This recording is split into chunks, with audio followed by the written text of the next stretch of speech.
지금 저는 형부와 제 죽은 언니 사이에서 낳은 아이를 키우고 있습니다. 철없는 제 조카는 마치 엄마에게 안긴 듯 행복하게 웃으며 저를 올려다보고 있습니다. 거기다가 더 가관인 것은 금방 고기잡이는 나갔다가 돌아온 지금은 나의 동거남이지만 내년 봄이면 저와 정식으로 결혼하여 제 남편이 될 사람인 제 형부라는 것입니다. 저를 철없이 아니 해맑게 웃고 있는 아이는 우리 언니와 자기 사이에서 낳은 아이고, 그런 갓난아기 볼을 쓰다듬으면서 뿌듯하게 바라보면서 어서 갓난아기를 재우라고 보채고 있답니다. 솔직히 지금에야 말을 하지만 언니가 형부하고 결혼을 한다고 말했을 때 저는 죽을 맛이었습니다. 언니는 자신이 먼저 형부와 사랑을 나눈 것으로 알고 죽었지만 사실은 제가 먼저 형부와 사랑을 나누었기에 형부와 먼저 만난 사람은 저였다고 말할 수 있지요. 형부는 외양선의 항해사였습니다. 형부의 아버지는 만년기관원으로 외양선을 타셨는데 말에 따르면 예전에 학교에서 자비를 하던 소사의 경우 그의 자녀들이 교사가 되었으면 하는 것이 꿈이었고 희망이었다고 말하는 것을 볼 수 있죠. 만년기관원으로 기관실에서 자동차로 치면 엔진에 해당하는 거대한 것을 닫고 조이며 정비를 하는 일을 했다고 합니다. 햇빛을 구경하지 못하고 지내다가 쉬는 시간에야 겨우 바다도 보고 햇빛도 볼 정도로 선체의 말미 부근에 근무를 하였기에 형부 아버지 즉 앞으로 저에게 시아버님이 되실 분의 평생 소원은 하나뿐인 아들인 형부가 해양대학을 졸업하고 밑에서부터 천천히 승진하고 또 경력을 쌓은 후 시험을 봐서 외양선 선장이 되기만을 기대하였는데 그만 우리 자매의 덫에 걸려 외양선 선장의 꿈을 접고 지금 남해안의 아주 작은 어촌에서 고기잡이 배의 선장이 되고 말았답니다. 그런 우리 부모님 이야기를 들려드리겠습니다. 사실 우리 아버지도 5년 전에 살아계셨으며 그리고 지금의 형부처럼 고기잡이 배를 몰고 바다로 나가 고기잡이를 했죠. 하지만 5년 전 갑자기 뇌졸중으로 쓰러지더니 얼마 지나지 않아 우리 엄마와 딸인 자매와 선장일은 고기잡이 배만 덩그러니 남겨놓고 저 세상으로 가고 말았습니다. 그런데 엎친 데 덮친다고 바다에서 물질을 하시던 엄마도 오랜 물질로 인한 잠수병이 발발하여 아버지를 따라 우리 자매만 남기고 저 세상으로 가버리고 말았습니다. 남겨진 우리 자매는 앞날이 너무도 막혔습니다. 우리 자매에게 남겨진 것이라고는 오두막에 가까운 집이랑 아버지가 고기잡이에 쓰던 낡은 고기 뼈 한 척이 우리 자매의 전 재산이었어요. 그나마 다행이었던 것이 저보다 7살이나 많아 일찍 고등학교를 졸업하고 아버지를 따라다니며 고기를 잡던 언니가 배를 운전할 수 있다는 사실이었습니다. 우리가 살던 곳은 낚시가 잘 되는 곳에서 가까운 곳이었습니다. 배로 10여 분 이상을 타고 가면 아주 좋은 포인트가 많은 곳이기에 바다 낚시철이 되면 전국에 많은 강태공이 많이 몰리는 곳이기도 하답니다. 토요일이나 일요일 그리고 공휴일의 경우 배를 타려는 낚시꾼들로 북새통을 이루지요. 그래서 토요일이나 일요일 그리고 공휴일의 경우 고기잡이 배들은 고기잡이를 접고 모두가 낚시꾼들을 갯바위로 실어다주고 또 갯바위 근처에 대기하고 있다가 물때에 따라서 다른 갯바위로 이동을 시키고 그리고 낚시가 끝나면 육지인 우리 동네까지 데리고 오는 일의 수입이 고기잡이보다 쏠쏠하여 그 일에 매달리는데 처녀선장인 우리 언니의 배는 그런 배들 중에 인기가 있었습니다. 우리 동네 안이 가까운 곳에 백사장이라도 있다면 여름철에도 민박이 가능하겠지만 길이 10m 정도의 백사장은커녕 손바닥만한 백사장도 없기에 낚시철이 아니면 민박 손님을 본다는 것은 하늘의 별을 따기나 마찬가지라는 말이 돌 정도로 민박 손님은 없었습니다. 그런 우리 동네의 낚시철도 아닌 한여름인 작년 8월에 한 건장한 청년이 우리 동네로 왔고 누구에게서 들었는지는 모르지만 우리 언니를 찾았고 그리고 우리 언니에게 몇 주 머물면서 낚시도 하고 쉬다가 가겠다면서 방을 빌려주고 밥을 해주기를 부탁하였고 마침 제가 대학교 1학년 첫 방학이지만 그 청년이 끝까지 있겠다는 날이 계약을 한 후까지였지만 언니가 저에게 조심스럽게 의견을 묻기에 철이고 고기잡이도 시원치 않다는 것을 잘 아는 저였기에 승낙을 했습니다. 그 청년 아니 형부는 그렇게 우리 인생 속으로 들어왔죠. 우리는 처음엔 손님으로 여겼습니다. 언니가 그 청년 아니 형부를 손님으로 받으면서 저에게 신신당부를 한 말이 있었습니다. 그건 그 청년을 남자로 보지 말고 오로지 손님으로만 보라고, 그리고 자신도 그렇게 하겠다고 말하였습니다. 하자만 정말이지 민박 손님은 내가 평소 바라던 그런 남자이면 틀림이 없었어요. 그 청년을 해양대학교를 졸업하고 외항선의 3등 항해사로서 한 달간의 휴가를 얻어서 휴가를 온 것이 바로 우리 동네였고, 그리고 우리 집에서 민박을 하게 된 것입니다. 아시는 분들은 아시겠지만 고기잡이 배들은 전날 혹은 그 이전에 처둔 그물을 끌어올리는 일을 새벽동이 트기 전에 나가서 조업을 해야 하고, 그리고 아침 일찍 항구로 돌아와 위판장에 위판을 하여야 하기에 언니는 아침 일찍 조업을 나가야 하였고, 그 청년이 낚시를 나간다면 함께 배를 타고 나가 갯바위에 실어다 주고 고기잡이를 하였습니다. 처음 며칠간은 언니의 말대로 손님으로만 대했습니다. 하지만 낚시를 나가지 않은 날 하루 전 그만 그 청년을 남자로 보게 되고 말았습니다. 그날은 그 청년이 낚시를 가지 않고 하루 휴식을 취하겠다고 일요일인 전날 저녁을 먹으면서 저와 언니에게 말하였습니다. 대신 우리 동네 뒷산의 경관이 기가 차다는 이야기를 들었다면서 거기에 오르기로 결심하였다는 것이었습니다.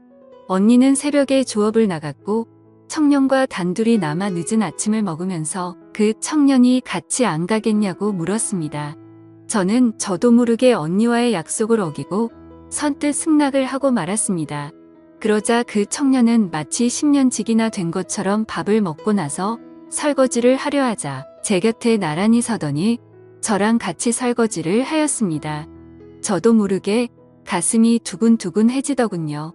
하지만 티내지 않고 같이 설거지를 마치고 냉장고에 손님 모시고 길 안내하고 올게라고 메모를 써놓고 저는 그 청년과 함께 집을 나섰습니다. 물론 그 청년은 우리 동네 어귀에 있는 구멍가게에서 빵과 음료수 간식을 사서 가방에 메고 동네를 벗어났답니다. 1년에 겨우 한 달 남짓 육지를 밟아본다는 사람치고는 산을 정말 잘 탔습니다. 1년 12달 365일을 육지에서 사는 저보다 더 말입니다. 산을 타면서 그 청년 아니 형부는 제 손도 안 잡았답니다. 한참을 올라 정상에 오르자 그 청년은 저에게 가지고 갔던 빵과 음료수 그리고 간식들을 제게 주며 먹으라고 하더니 위험스럽기만 한 바위를 타고 오르더니 가방에서 책을 한 권 꺼내더니 아주 낭낭한 목소리를 읽기 시작했어요. 그 책은 바로 제가 좋아하는 도종환 시인의 시들이었습니다. 바람도 자기 이야기를 한다는 것을 알았던지 매우 상쾌하게 불었습니다. 먼 바다도 춤을 추며 일랑거렸습니다. 그게 끝이 아니었습니다. 그 청년은 마치 제가 좋아하는 시를 전부 알기라도 한다는 듯이 바다를 향하여 계속 낭창낭창하게 낭독하였습니다. 청년 오빠의 맑은 목소리는 저로 하여금 부끄럽게도 오줌을 지리게 만들었습니다. 오를 수만 있다면 저도 그 청년 오빠가 올라가 있는 바위 위에 나란히 서서 한 소절씩 교대로 낭독을 하고 싶을 정도였습니다. 하지만 수줍음이 많고 내성적이었던 저는 음료수와 간식을 먹으며 멀리서 그냥 바라보면서 아는 시가 나오면 속으로 같이 낭독하고 있을 뿐이었습니다. 그는 거의 30분가량을 그렇게 시를 낭독하더니 내려왔고 그리고 마치 아무 일도 없었다는 듯이 제 곁으로 앉더니 빵과 과자 부스러기와 음료수를 마시면서 바다를 바라보고 제법 많은 이야기를 나누었습니다.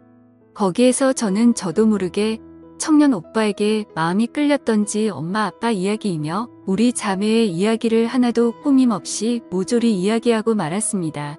청년 오빠도 자신이 배를 타기 위하여 해양대학교에 가게 된 동기를 만들어준 자기 아버지에서부터 시작한 자기의 이야기를 모조리 들려주었습니다. 그리고 그 청년은 그 다음날 또 다음날에도 낚시를 나갔습니다. 산에 갔다 온 후로 전 막연하게 그 오빠는 내 동경의 대상이었고 그리고 그 오빠가 바위 위에 올라가 낭낭한 목소리로 시를 낭독하던 모습을 그리며 스스로를 만족시키는 습관이 생기고 말았습니다. 오빠하고 산행을 다녀온 후 그 대상이 그 청년 오빠가 된 것은 어쩌면 지극히 당연한 결과였는지 모를 일입니다.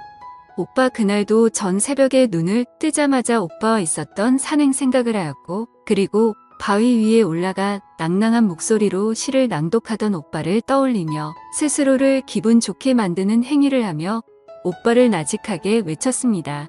그때 갑자기 순간 방문이 열렸고 언니 배를 타고 갯바위로 낚시를 가 있어야 할 민박 손님 오빠의 얼굴이 보였습니다. 부끄러운 나의 모습을 오빠가 보고 만 것입니다. 오빠는 나에게 힘들지 않냐며 자기가 도와주겠다며 사랑을 나누게 되었습니다. 민박 손님과 민박집 주인 동생이 서로의 육체를 탐하게 된 것입니다. 그렇게 오빠와 나가 하나가 된 것은 오빠가 우리 집에 민박을 시작하고 꼭 일주일 만에 일어난 일이었어요. 그리고 나는 20살 여른이었고 오빠는 대학을 졸업하고 7년 만인 32살 때인 작년의 일입니다. 그로부터 나는 언니 몰래 스스로 오빠 방을 찾아가 일을 치렀습니다. 나와 동침을 한 사흘 후부터 오빠를 갯바위로 실어다 주면서 언니도 그 오빠와 일을 치렀다는 사실을 전혀 모르게 되었습니다. 언니는 내가 먼저 오빠와 사랑을 나눴다는 것을 모르면서 또 내 모르게 오빠와 사랑을 나누면서 나는 모를 것이라고 생각하며 하였고, 나 역시 언니가 오빠와 할 것이란 생각 자체를 하지 않았고 언니가 설마 오빠와 할 것이란 생각을 하지 않았던 것입니다. 자매가 한 남자와 번갈아 가면서 사랑을 나누게 된 것이죠. 처음에 오빠와 아무런 사이가 아닐 때는 하루하루가 지루하게 느껴졌습니다. 오빠 때문에 자유롭게 친구 집에 놀러 갈 수도 없었으니 말입니다. 하지만 오빠와 사랑을 나누기 시작하고는 하루하루가 무서웠습니다. 그런 생각을 하면 할수록 날짜는 아주 빠르게 지나갔습니다. 오빠가 머물기로 한 기간이 지나고 오빠는 다시 외양선을 타려고 가버렸습니다. 그러나 나를 경악하게 한 큰 사고가 발생했습니다. 평소 철두철미한 성격의 언니가 허술하게도 자신의 일기장을 숨겨둔 책상 서랍을 잠그지 않고 고기잡이에 나갔고, 나는 그만 봐서는 안 될 언니의 일기장을 보게 되었습니다. 지금부터 언니의 일기장 일부를 공개합니다. 우리 집에 때 아닌 민박 손님이 왔다. 너무나 멋진 남자이다. 차림이며 생김새로 보라베니를 하는 나로서는 올려다볼 상대가 아닌 그런 남자 같다. 내 동생도 분명하게 나처럼 생각을 할 것 같았다. 그래서 동생에게 신신당부를 하였다. 민박 손님을 남자로 보지 말고 오로지 손님으로만 보라고, 그리고 나도 그럴 거라고 말하였다. 하지만 일기를 쓰는 지금도 아랫방에서 혼자 잠들었을 그 남자의 얼굴이 어른거린다. 이게 무슨 일이란 말인가. 내가 넌 볼 남자가 아니다. 정신 바짝 차려라. 스스로에게 당부를 해보지만 펜을 잡지 않은 손은 이미 팬티 안에 들어가 있다. 첫날의 일기는 내가 놀랄 만한 내용은 전혀 없었습니다. 나도 그 오빠를 본 첫날 언니와 똑같이 생각하였으니 말입니다. 문제는 나와 오빠가 하나가 되고 난 날로부터 나흘이 지난 날의 일기였습니다. 결국 일이 발생을 하고 말았다. 이젠 어쩌란 말인가. 감히 넌 봐서는 안 될 사람을 넌 보고 말았으니 말이다. 그이는 내가 좋아서 자기가 먼저 넌 봤다고 하지만 실상은 그게 아니다.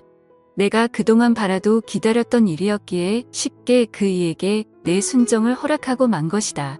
부모에게 승낙을 받아보겠다고 장담을 하였지만 천혜고아인 자매가 둘이서 의자하며 작은 통통배로 고기잡이를 하며 먹고 사는 여자애를 흔쾌히 받아들일 부모님은 이 세상엔 없을 것이다. 여기까지 읽고 난 한동안 정신을 차릴 수가 없었습니다. 나와 먼저 사랑을 나누고 그 다음에 언니하고 일을 치렀으면서 언니를 아내로 맞아들이겠다는 오빠의 의도는 나의 정신을 혼미하게 만들기에 충분하였던 것입니다. 정신을 차리고 다시 언니의 일기장을 집어들었을 때는 이미 제 눈에는 두 줄기의 눈물이 흐르고 있었고 그 눈물 때문에 언니의 일기장이 흐릿하여 읽을 수가 없었습니다.